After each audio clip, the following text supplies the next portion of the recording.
Sahabat sehat, seseorang dikatakan masih hidup jika orang itu masih bernapas. Dan kita tahu bersama bahwa organ yang paling berperan penting dalam proses ini ialah kedua paru-paru kita.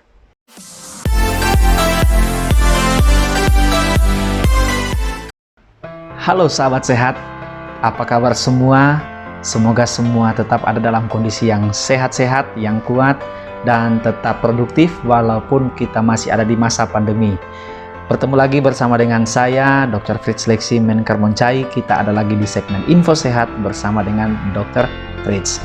Pada kesempatan kali ini kita akan belajar mengenai organ yang tadi saya sebutkan di video di awal, yang mana organ ini sangat besar perannya dalam kehidupan manusia, khususnya dalam hal bernapas, yaitu organ paru-paru. Di mana topik kita pada hari ini kita akan belajar tentang kapasitas paru manusia dan kaitannya dengan kesehatan.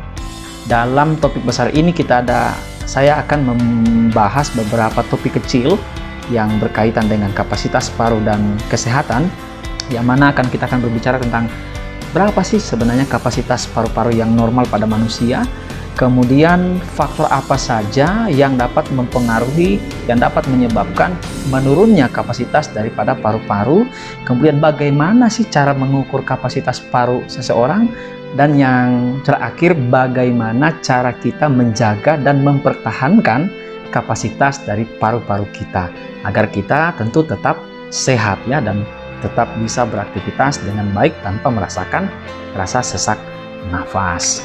Baik sahabat sehat, oleh karena itu saya mengharapkan video ini tidak di skip agar setiap informasi penting mengenai kapasitas paru dan kesehatan dengan topik-topik yang ada ini tidak dilewatkan, tetapi bisa didengarkan dan bisa dipahami, serta tentu ini bisa membawa informasi yang baik bagi bagaimana kita menjaga kesehatan kita.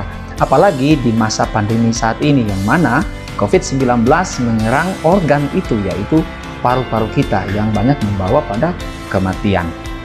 Sebelum kita masuk pada bagian topik kecil yang pertama tentang pembahasan ini, saya mengharapkan sahabat sehat semua membantu saya dengan support channel saya, menekan tombol subscribe, menekan tombol lonceng notifikasinya, biar nanti video-video kedepannya teman-teman tidak ketinggalan notifikasi untuk bisa menyaksikan video selanjutnya. Juga diberikan like, apresiasi like jika teman-teman suka dengan video ini, dan yang paling penting agar semua orang mendapatkan informasi yang sama seperti apa yang kita terima di video ini, silakan video ini di-share karena ini gratis, dibagikan kepada semua sahabat, saudara, siapapun yang kita kenal, agar mereka juga bisa memahami, bisa mengerti tentang topik ini, khususnya mengenai paru-paru, karena tidak ada manusia yang tidak punya paru-paru, sehingga ya diharapkan kita bisa menjaga kesehatan paru-paru kita. Baik teman-teman semua, terutama juga yang sudah subscribe, saya ucapkan terima kasih banyak, dan semoga video kali ini akan bermanfaat. Dan mari kita saksikan topik yang menarik ini, di mana kita akan belajar hal yang pertama tentang kapasitas paru. Jadi sahabat sehat, apa sih sebenarnya kapasitas paru itu? Nah, jadi di sini saya ingin membagikan kepada teman-teman semua, sahabat sehat semua. Kapasitas paru-paru itu adalah kemampuan dari organ paru-paru kita dalam menampung udara saat kita melakukan pernapasan atau bernapas ya. Penurunan maupun peningkatan daripada kapasitas paru ini akan memberikan suatu dampak kepada kondisi kesehatan kita. Selanjutnya sahabat sehat, berapa sih sebenarnya kapasitas paru normal pada manusia sehat, khususnya pada orang dewasa? Jadi di sini dikatakan bahwa dalam keadaan normal paru-paru kita ini dapat menampung kurang lebih 6 liter udara. Selanjutnya kita akan belajar melihat apa saja faktor-faktor yang dapat menyebabkan penurunan daripada kapasitas paru. Nah, jadi faktor pertama yang ini memang faktor yang sulit untuk dimodifikasi. Ya, tidak bisa diubah karena ini berjalan secara alami, yaitu usia. Jadi penuaan atau bertambahnya usia menjadi lebih tua itu dapat membuat yang namanya otot diafragma kita, jadi otot yang terletak di bawah paru-paru kita, menjadi lebih lemah, sehingga mengurangi elastisitas jaringan paru-paru dan otot dada kita yang berperan penting dalam proses pernapasan, ya, pengembangan paru-paru. Hal ini membuat penuaan kerap kali menjadi salah satu faktor yang memicu berkurangnya kapasitas paru seseorang. Baik sahabat sehat, selain faktor usia yang saya sampaikan tadi, faktor yang tidak bisa dimodifikasi, ada juga faktor yang lain yang dapat menyebabkan penurunan daripada kapasitas paru, yaitu faktor penyakit paru restriktif, di mana penyakit ini merupakan penyakit di mana membuat kondisi paru-paru kita tidak bisa menyimpan udara terlalu banyak. Penyakit tersebut berupa penyakit yang namanya pneumonia. Penyakit ini tidak asing lagi telinga kita karena COVID-19 yang paling ditakuti adalah ketika itu menyebabkan pneumonia atau infeksi di paru-paru kita. Itu membuat terjadinya penurunan daripada kapasitas atau kemampuan paru untuk menyimpan udara. Ada penyakit yang lain seperti efusi pleura, adanya cairan di lapisan dinding paru-paru, kemudian ada fibrosis atau terjadi jaringan yang mengeras, ya, di paru, kemudian riwayat operasi pada paru-paru mungkin akibat tumor atau kanker dan sebagainya. Kemudian ada obesitas, itu juga menyebabkan penurunan daripada kapasitas paru, kemudian pembengkakan dari paru-paru itu sendiri, serta kerusakan otot pada otot-otot pernapasan di dinding dada kita. Jadi itu juga jenis-jenis penyakit restriktif yang dapat menyebabkan penurunan daripada kapasitas dari paru-paru kita. Kondisi-kondisi medis di atas itu membuat orang-orang yang menderita itu lebih sulit untuk melakukan tarikan nafas, ya. Hal ini disebabkan oleh kerusakan pada jaringan paru-paru, baik akibat infeksi ataupun efusi dan penyakit-penyakit yang tadi itu, yang lainnya, atau adanya masalah pada otot pernapasan sehingga tubuh tidak mampu menarik nafas dengan lebih maksimal. Selanjutnya kita akan belajar bagaimana sih cara kita mengukur kapasitas paru. Memang ini cuma sekedar informasi saja yang saya ingin bagikan kepada kita. Ini tidak bisa dilakukan sendiri, tentu ini memerlukan alat bantu.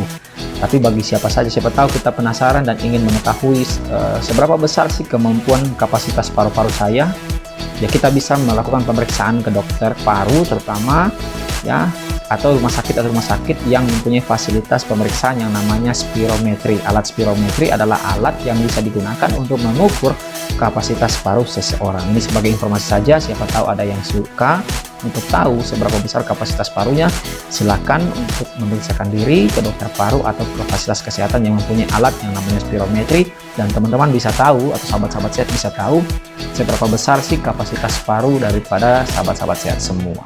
Nah, itu penting sekali. Kemudian kita masuk pada poin yang terakhir dari penjelasan tentang kapasitas paru dan kaitannya dengan kesehatan. Tentu setelah kita tahu apa itu kapasitas paru, kita tahu berapa kapasitas paru normal, apa-apa saja yang dapat menyebabkan penurunan kapasitas paru, bagaimana cara mengukurnya, dan yang paling penting sebenarnya adalah bagaimana menjaga atau mempertahankan kapasitas paru itu sendiri. Jadi penurunan fungsi paru-paru merupakan bagian yang normal dari proses penuaan yang saya bilang tadi, yaitu suatu hal yang alami. Meskipun demikian, ada langkah-langkah yang dapat kita lakukan untuk tetap bisa mempertahankan kapasitas paru yang ada dengan menjaga kesehatan sistem pernapasan kita. Di antaranya seperti berikut. Yang pertama yaitu melakukan olahraga secara rutin dan melakukan berbagai latihan-latihan yang dapat memperkuat fungsi maupun kapasitas paru seperti latihan otot pernapasan atau latihan diafragma dan melakukan yoga. Untuk informasi tentang olahraga yang sehat, saya juga punya video yang sudah saya buat dan silakan teman-teman saksikan. Saya siapkan di playlist Info Sehat yang teman-teman dapat akses di link deskripsi daripada video ini. Silakan ditonton setelah menonton video ini. Yang kedua, tentu berhenti merokok, ya, serta menghindari paparan daripada asap rokok, yaitu perokok pasif maupun aktif maupun pasif, ya. Yang ketiga, menerapkan pola makan yang sehat, termasuk memperbanyak asupan makanan yang kaya akan antioksidan. Itu gampang kita temui sebenarnya, ya. Kemudian yang berikutnya, meningkatkan kualitas udara di dalam ruangan, ya, kalau perlu menggunakan alat penyaring udara. Jadi bersyukurlah teman-teman yang masih tinggal di daerah-daerah yang masih punya banyak pohon dan udaranya masih segar. Oke. Dan yang terakhir sini dikatakan melengkapi imunisasi untuk mencegah infeksi paru-paru. Di masa COVID-19 saat ini tentu kita sudah disiapkan vaksinasi COVID-19 yang diharapkan semua kita terlibat aktif dalam hal ini. Salah satu tujuannya adalah mengurangi resiko terpapar infeksi COVID-19 yang menyebabkan pneumonia, sehingga nanti akhirnya kapasitas paru kita turun, saturasi kita turun, dan akhirnya bisa berujung pada kematian. Jadi vaksinasi itu sangat penting untuk menjaga atau mempertahankan kapasitas paru-paru kita.